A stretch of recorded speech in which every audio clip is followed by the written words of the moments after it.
बिस्मिल्लाहिर्रहमानिर्रहीम। अस्सलाम वालेकुम नाज़रीन, मैं अहमद फ़वाद हूँ और आप मेरा यूट्यूब चैनल देख रहे हैं। नाज़रीन, बड़ी ख़बर और ब्रेकिंग न्यूज़ के साथ आज के व्लॉग में आपकी खिदमत में हाजिर हुआ हूँ। साबिक आर्मी चीफ जनरल बाजवा जो थे वो नहीं चाहते थे कि जनरल आसिम मुनीर जो कि मौजूदा आर्मी चीफ हैं वो आर्मी चीफ बने, और उनकी समरी रुकवाने के लिए इमरान खान और आरिफ अलवी साहब को क्या पैगामात दिए गए, कुछ अहम तरीन और एक्सक्लूसिव तफसीलात मैं आपके साथ में शेयर करूँगा। बखबर हलकों की जानिब से बड़े दावे सामने आए हैं। आखिर डर क्या था साबिक आर्मी चीफ जनरल बाजवा साहब को, इस पर भी कुछ तफसीलात हैं, वो भी आज के व्लॉग में आपके साथ में शेयर करूँगा। दूसरे नंबर पर नाज़रीन एक अहम तरीन पैगाम आया है, और पैगाम ये आया है कि जब तक कप्तान राज़ी नहीं होता तब तक कुछ भी सिलसिला आगे नहीं चल पाएगा। मौजूदा इस्टेब्लिशमेंट इस पैगाम को लेकर भी क्यों कर और कैसे दबाव का शिकार है। ऑलरेडी अदालती महाज के ऊपर अदालती साइड पर भरपूर कोशिश के बावजूद जो अदलिया है वो डट कर खड़ी हो चुकी है, वो दबाव भी है और अब ये दबाव भी आ गया है। इस पर भी कुछ चीज़ें आपके साथ में शेयर करूंगा। इमरान खान साहब के अहम तरीन खिलाड़ी परवेज़ इलाही की ज़मानत हो गई है और अब बारी है शाह महमूद कुरैशी की, और उसके बाद इमरान खान साहब की रिहाई होगी। क्या मामलात वापस दुरुस्त हो चुके हैं, इस पर भी कुछ तफसीलात हैं, वो भी आज की व्लॉग में आपके साथ में शेयर करूंगा। सबसे पहले तो नाज़रीन आपको बताता चलूँ जी कि पाकिस्तान तहरीक इंसाफ के अहम तरीन रहनुमा, और मेरे ख्याल से इस मुश्किल वक्त में इमरान खान साहब के साथ अगर दो लोगों का नाम लिया जाए टॉप की लीडरशिप में से जो डट कर खड़ी हुई, उनमें एक शाह महमूद कुरैशी और एक परवेज़ इलाही हैं। इस परवेज़ इलाही से मुतल्लिक मुख्तलिफ दावे भी सामने आ रहे हैं कि परवेज़ इलाही साहब के पास कोई ऑप्शन नहीं था मासवाए इसके कि वो इमरान खान साहब के ही साथ खड़े हों, क्योंकि उनका जो फैमिली डिस्प्यूट था वो इस कदर बढ़ चुका था कि वो नून लीग के साथ भी नहीं जा सकते थे। तो उस फैमिली डिस्प्यूट की वजह से असल में वो इमरान खान साहब के साथ खड़े हुए थे, और अगर वो इमरान खान साहब के साथ खड़े ना होते तो वो किसी और तरफ नून लीग की तरफ जा भी नहीं सकते थे। तो ये मुख्तलिफ उनके हवाले से दावे किए जा रहे हैं, लेकिन लेट्स से इसको भी अगर हम एक्सेप्ट कर लें कि परवेज़ इलाही साहब फैमिली डिस्प्यूट की वजह से इमरान खान साहब के साथ खड़े हुए थे, लेकिन फिर भी इमरान खान के साथ खड़े तो हुए थे। इस मुश्किल वक्त में कितने लोगों ने इमरान खान का जो साथ था वो छोड़ दिया था, तो परवेज़ इलाही साहब भी साथ छोड़ सकते थे, वो भी दीगर रहनुमाओं की तरह कोई ना कोई डील ले लेते, लेकिन परवेज़ इलाही इमरान खान के साथ खड़े रहे। मोनेस इलाही जो थे वो बैरून मुल्क चले गए, लेकिन बैरून मुल्क भी आप कहें कि एक किस्म की कैद तन्हाई ही थी उनके लिए। वहाँ पर कोई उनकी सियासी एक्टिविटीज़ नहीं थी, कोई दोस्त कोई फैमिली मेम्बर उनके साथ नहीं था, और फिर यहाँ पर उनकी फैमिली के साथ जो कुछ भी हुआ। बहरहाल जी, परवेज़ इलाही साहब और शाह महमूद कुरैशी ये दो वो लोग थे जो इमरान खान के साथ इस मुश्किल घड़ी में इस तरह से डट कर खड़े हुए कि जो जेल की सोबतें थी वो भी उन्होंने बर्दाश्त की। बहरहाल जी, एक बड़ा रिलीफ आया है पाकिस्तान तहरीक इंसाफ और परवेज़ इलाही साहब के लिए। परवेज़ इलाही साहब की तमाम मुकदमात में जो ज़मानत है वो मंजूर हो गई, और परवेज़ इलाही साहब जेल से अपने घर अपनी फैमिली में पहुंच चुके हैं। और इसके बाद अब जो नेक्स्ट नंबर है वो शाह महमूद कुरैशी साहब का है, उस तरफ भी मैं आता हूं, लेकिन पहले परवेज़ इलाही साहब की ज़रा डिटेल मुकम्मल आपको बताता चलूँ जी कि परवेज़ पाकिस्तान तहरीक इंसाफ के सीनियर रहनुमा और साबिक वज़ीर आला पंजाब परवेज़ इलाही जेल से रिहा हो गए। परवेज़ इलाही को कोर्ट लखपत जेल से रिहाई के बाद ज़हूर इलाही पैलेस वो पहुंच गए हैं। लाहौर हाई कोर्ट ने परवेज़ इलाही की ज़मानत मंजूर करते हुए इन्हें रिहाई का हुक्म दिया था। पंजाब असम्बली में भर्तियों के केस में साबिक वज़ीर आला पंजाब चौधरी परवेज़ इलाही की दरख्वास्त ज़मानत मंजूर हुई। एंटी करप्शन के 4 मुकदमात में ज़मानत मंजूर होने के बाद परवेज़ इलाही को जेल से रिहा किया गया है। FIA मनी लॉन्ड्रिंग, पुलिस पर पेट्रोल बम फेंकने और जलाओ घेराव के मुकदमात में इससे कबल परवेज़ इलाही की ज़मानत मंजूर हो चुकी है। परवेज़ इलाही को 9 मई वाक़यात के बाद PTI क़यादत के ख़िलाफ़ होने वाले क्रैकडाउन के दौरान गिरफ़्तार किया गया था। इस दौरान इनकी ज़मानत भी होती रही, लेकिन किसी दूसरे मुकदमे में इन्हें फिर से गिरफ़्तार कर लिया जाता। तो आप ये समझ लें जी कि कोई दर्जन भर के करीब इनके ऊपर भी मुकदमे थे, और इन तमाम मुकदमों में बिल आखिर इनकी जो रिहाई है वो हो गई है और ये घर पहुँच चुके हैं। दूसरा जो शाह महमूद कुरैशी के हवाले से मैं आपको बताता के हवाले से जो ख़बर है वो ये है कि साइफ़र केस में उनको सिर्फ सज़ा हुई है, और साइफ़र मुकदमा भी कुछ रोज़ हैं, आज या कल तक फ़ैसला आ जाएगा साइफ़र केस का भी इस्लामाबाद हाई कोर्ट से, और साइफ़र केस भी इमरान खान साहब के अगेंस्ट कालअदम होने जा रहा है। आज इसमें अपडेट ये आई है जी कि FIA प्रोसिक्यूटर ने इस स्टेज पर आकर कहा है कि वो कुछ इजाफी शवाहिद इस केस में सबमिट करवाना चाहते हैं, यानी कि सेशन कोर्ट में पूरा ट्रायल चला, इमरान खान शाह महमूद कुरैशी साहब को सज़ाएं हुई, और फिर वो आगे इस्लामाबाद हाई कोर्ट में चैलेंज हुआ, और इस्लामाबाद हाई कोर्ट में भी जो प्रोसिक्यूटर था उसके दलाइल उन्होंने अपने आखिरी दलाइल देने थे, यानी कि बहुत हुआ तो आधा घंटा के उनके दलाइल सिर्फ रह गए थे। और इतनी सारी प्रोसीडिंग होने के बाद अब FIA ये कह रही है, उन्होंने मुतफरिक दरख्वास्त भी इस्लामाबाद हाई कोर्ट में, ये अभी की डेवलपमेंट मैं आपके साथ शेयर कर रहा हूँ, दरख्वास्त दी है मुतफरिक, और इसमें कहा जी कि इजाफी दस्तावेज़ा शवाहिद हम जमा करवाना चाह रहे हैं। और ज़राए के मुताबिक इस बात का इम्कान ज़ाहिर किया जा रहा है कि डोनाल्ड लू का कोई बयान है साइफ़र से रिलेटेड, वो सबमिट करवाना चाहते हैं, क्योंकि कल उन्होंने प्रोसिक्यूशन ने खुद एक्सेप्ट किया जी कि जो कुछ इमरान खान साहब ने कहा है अपनी तकरीर में कि उनकी हुकूमत गिराने के हवाले से साइफ़र में लिखा गया था, तो वो बिल्कुल दुरुस्त है, यही चीज़ें साइफ़र में लिखी गई थी। तो ये कह कर तो प्रोसिक्यूशन ये साबित करना चाह रही थी असल में अदालत में कि देखें इमरान खान ने साइफ़र की कंटेंट लीक की और ये सीक्रेट दस्तावेज़ है। तो अब चूँकि हम कंफर्म भी कर रहे हैं कि उसमें यही लिखा है, इसलिए इमरान खान को सज़ा होनी चाहिए, तो असल में प्रोसिक्यूशन ये चाह रही थी। लेकिन ये बात उन्हें उल्टी इस तरह से पड़ गई कि अदालत ने फिर उनसे कहा कि अच्छा बिल्कुल, अगर ये चीज़ इतनी लिखी गई थी साइफ़र में, तो इससे मुतल्लिक इमरान खान ने कौम को आगाह किया, तो ये कैसे गलत है। और इमरान खान का तो फिर साथ ही क्या हुआ, वो जो बयानिया साजिश वाला था वो भी दुरुस्त साबित हो गया, क्योंकि बाद में कहा गया जी कि ये साजिश नहीं, ये मुदाखलत है, तो उसके ऊपर बड़ा मजाक बनाया गया। लेकिन एटलीस्ट वो ख़ुद प्रोसिक्यूशन मान गई। और फिर जी प्रोसिक्यूशन ने ये कहा जी कि इससे क्या हुआ कि दूसरे ममालिक से हमारे जो ताल्लुकात थे वो भी ख़राब हुए। तो अदालत ने कहा कि क्या सबूत हैं, क्या ताल्लुकात ख़राब हुए। अगर अमेरिका की एग्जांपल ले रहे हैं तो बताएं इमरान खान ने ये जो कुछ कहा इससे क्या ताल्लुकात ख़राब हुए, क्या उन्होंने हमारे सफ़ीर को मुल्क बदर किया, हमारे तुलबा को मुल्क बदर किया, क्या सबूत हैं। तो वो कोई सबूत नहीं दे पाए। तो अभी जो डोनाल्ड लू का वो बयान जमा करवाने जा रहे हैं जिसका इम्कान है, अभी उन्होंने सिर्फ मुतफरिक दरख्वास्त ही दी है, तो देखें उस बयान में वो क्या निकाल कर लाते हैं। लेकिन ये केस आलमोस्ट एंड हो चुका है। तो ये केस भी इमरान खान और शाह महमूद कुरैशी के ऊपर जब इसे कालअदम करार दिया जाएगा तो शाह महमूद कुरैशी की जो रिहाई है वो मुमकिन हो पाएगी।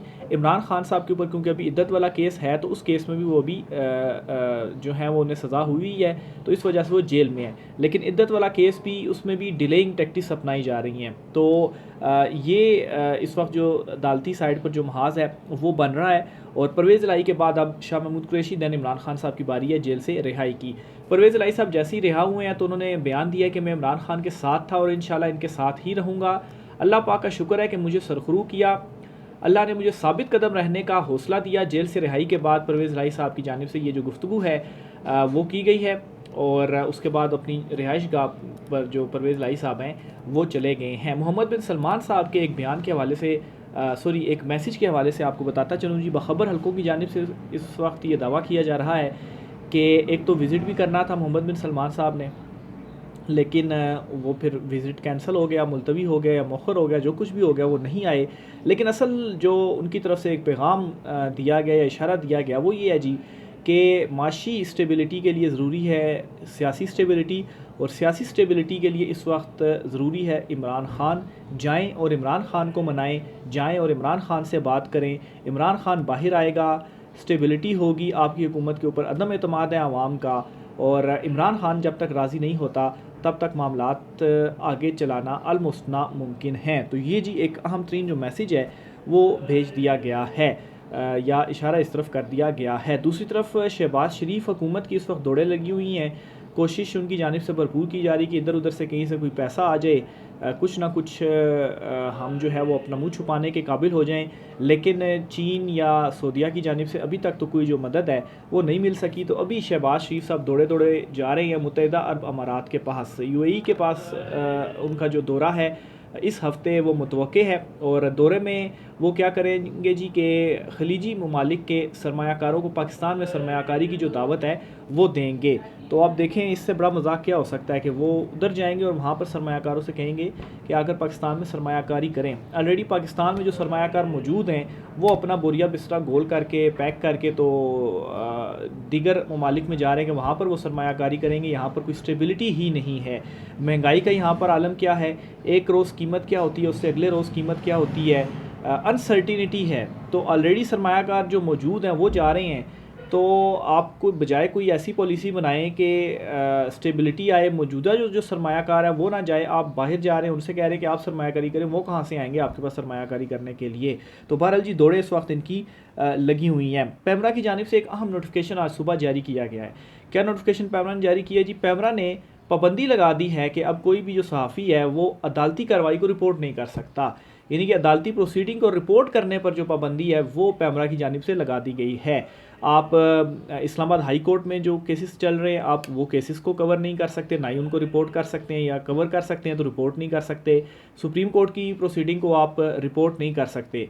तो अगर हमने प्रोसीडिंग को रिपोर्ट नहीं करना तो वहाँ पर अंदर बैठ के हमने क्या अदालत का टेम्परेचर बताना है कि आज वहाँ पर जो टेम्परेचर है जी वो एसी लगे हुए हैं तो 25 डिग्री सेंटीग्रेड है, और बाहर का जो टेम्परेचर है वो 40 या 35 डिग्री सेंटीग्रेड है। या हमने ये बताना है कि जजेस ने जो है वो अपने सामने पानी की बोतल रखी हुई है, उससे वो पानी पी रहे हैं, या जो वकील साहब हैं उन्होंने गिलास रखा हो वो उससे पानी पी रहे हैं। मतलब कुछ अकल को हाथ मारो। लेकिन खैर इस वक्त इतने भुगला चुके हैं कि इस तरह के ये इकदाम कर रहे हैं। अदालती प्रोसीडिंग कैसे रिपोर्ट नहीं की जा सकती है?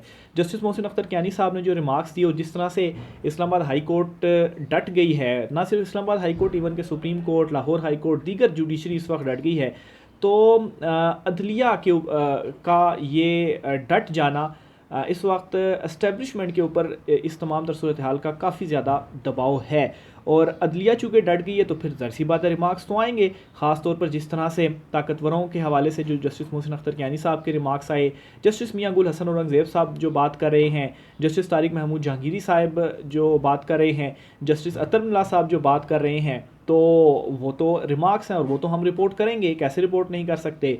तो इसको रोकने के लिए उन्होंने ये किया कि जुडिशरी तो इस वक्त दबाव कबूल नहीं कर रही, तो मीडिया के ऊपर ऑलरेडी पाबंदियां हैं, तो ये नोटिफिकेशन भी जारी कर दो। तो इस पर जी एक्शन ये लिया गया कि इस्लामाबाद हाई कोर्ट और सुप्रीम कोर्ट जो जर्नलिस्ट एसोसिएशन है, इन दोनों की जानिब से एलामिया जारी किया गया है और पैमरा के इस इकदाम को उन्होंने मुस्तरद किया है। ऐसा नहीं हो सकता कि हम अदालती कार्रवाई को ही रिपोर्ट ना करें।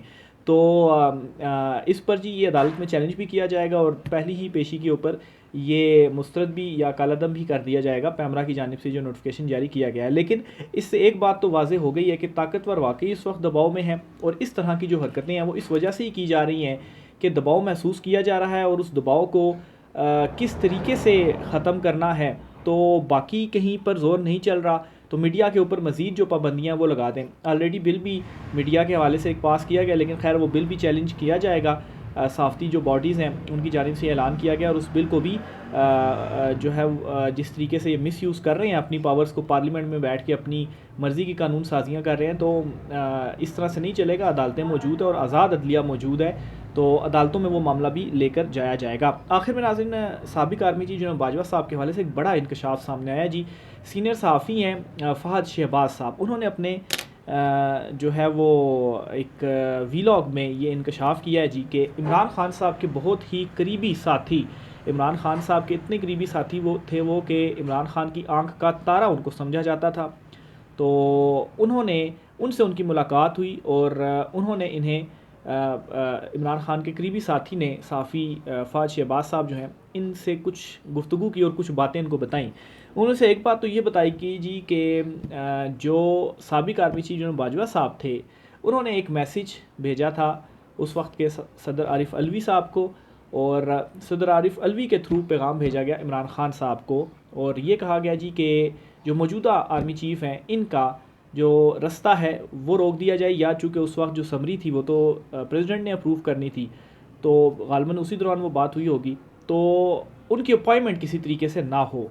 तो ये एक बड़ी खौफनाक किस्म का जो इंकशाफ है उनकी जानिब से किया गया है कि आखिर इसकी क्या रीज़न थी कि क्यों वो क्यों नहीं चाहते थे कि जनाब आसिम मुनीर साहब जो है वो आर्मी चीफ़ ना बने।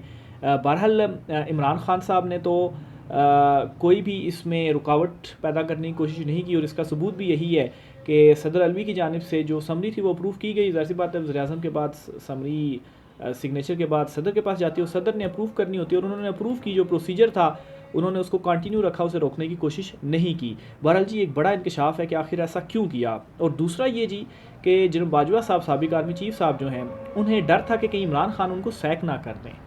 अब ऐसा उनको डर क्यों था, ऐसा वो क्या कर रहे थे कि जो उनको डर था कि इमरान खान उनको सैक ना कर दें। बहरहाल इमरान खान के उस करीबी साथी ने कहा कि उन तक फिर ये कुछ गलत ख़बरें भी दोनों तरफ इधर उधर पहुंचाई जाती रहीं, लेकिन उनको ये बताया गया कि इमरान खान कभी भी आपको इस तरह से सैक नहीं करेंगे। अगर इमरान खान ने आपको सैक करना भी हुआ तो वो या तो मतलब है कि खुलकर जलसे में करेंगे, या आपको बुलाकर आपके सामने आपको बिठाकर तो आपको सैक करेंगे। ऐसा नहीं होगा कि बुज़लों की तरह चोरी छुपे सैक कर दें। वो उस वक्त वज़ीर-ए-आज़म थे, उनके पास इख्तियारात थे। अगर वो ऐसा स्टेप उठाना चाहते तो वो बिल्कुल फ्रंट पर आकर ये काम करते, लेकिन उन्होंने ऐसा नहीं किया। और फिर उसके बाद जो उनकी हुकूमत गिरी, अब तो प्रोसिक्यूशन ने ख़ुद इकरार कर ली कि वाकई ये बात उसमें लिखी गई थी, तो इमरान खान फिर से सच्चा जो है वो साबित हुआ। तो ये जी आज की कुछ आम तरीन तफसीलात थी। राय का असर कीजिएगा। इजाज़त दीजिए, अल्लाह हाफ़िज़।